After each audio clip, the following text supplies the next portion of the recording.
Welcome back to my channel. Halo anak kos. Di dunia ini keadilan sering dikatakan sama untuk semua.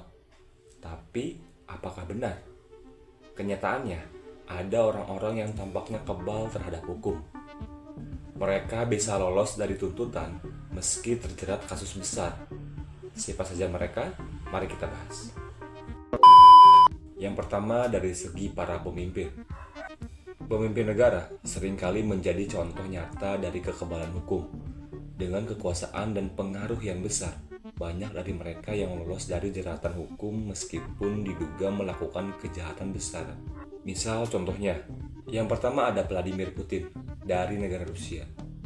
Sebagai presiden Rusia, Vladimir Putin memiliki kekuasaan yang hampir absolut. Meski sering dituduh melakukan pelanggaran HAM, invasi, dan korupsi, hingga kini ia tidak tersentuh hukum, baik di dalam maupun luar negeri. Yang kedua ada Kim Jong-un dari Korea Utara. Kim Jong-un memimpin salah satu rezim paling represif di dunia. Meski dituduh melakukan kejahatan terhadap kemanusiaan oleh komunitas internasional, ia tetap aman di bawah perlindungan ketat negara yang ia kendalikan sepenuhnya. Yang ketiga ada Mohammed bin Salman dari Arab Saudi.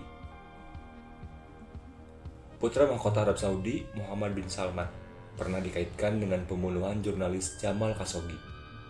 Meski bukti kuat mengarah padanya, posisi strategisnya sebagai pemimpin ekonomi besar membuatnya sulit disentuh hukum internasional.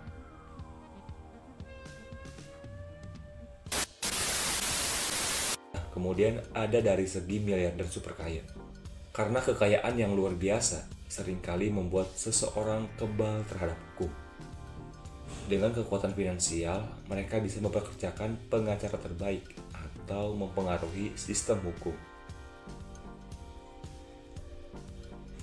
Seperti misalnya, yang pertama ada Jeffrey Epstein dari Amerika Serikat. Jeffrey Epstein, miliarder yang terlibat dalam skandal perdagangan manusia, berhasil menghindari hukuman berat selama bertahun-tahun. Meski akhirnya ditangkap, banyak pihak yakin kekuasaannya melindungi banyak tokoh terkenal lainnya.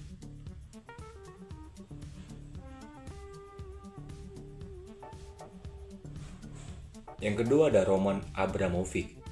Sebagai miliarder Rusia, Roman Abramovich sering dikaitkan dengan dugaan korupsi dan koneksi ke Kremlin. Namun hingga kini, ia tetap hidup nyaman dengan aset yang sulit disentuh oleh hukum internasional. Nah, kemudian dari segi mafia dan kartel narkoboy. Pemimpin mafia dan kartel narkoboy seringkali kebal hukum berkat jaringan kriminal mereka yang luas dan intimidasi terhadap aparat hukum. Seperti misalnya yang pertama ada El Chapo.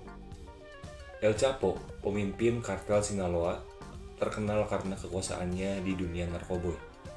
Meski akhirnya ditangkap, selama bertahun-tahun ia hidup bebas dan bahkan melarikan diri dari penjara berkali-kali. Yang kedua ada Matteo Messina Denaro dari Italia. Sebagai bos mafia Italia, Matteo Messina Denaro lolos dari hukum selama lebih dari 30 tahun. Keberadaannya terlindungi oleh jaringan kriminal yang loyal dan kuat.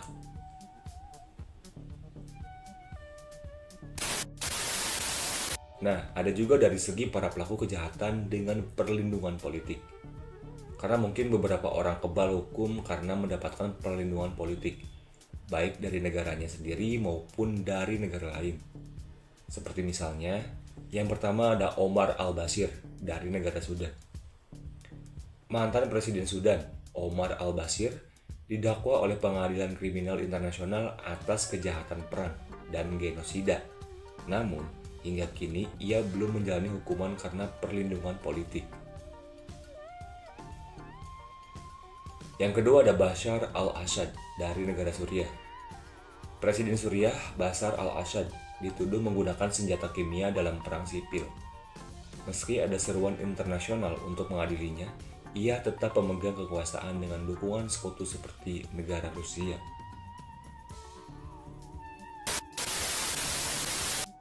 Nah, kesimpulannya, Orang-orang ini menunjukkan bahwa kekuasaan, kekayaan, dan pengaruh seringkali membuat mereka kebal dari hukum.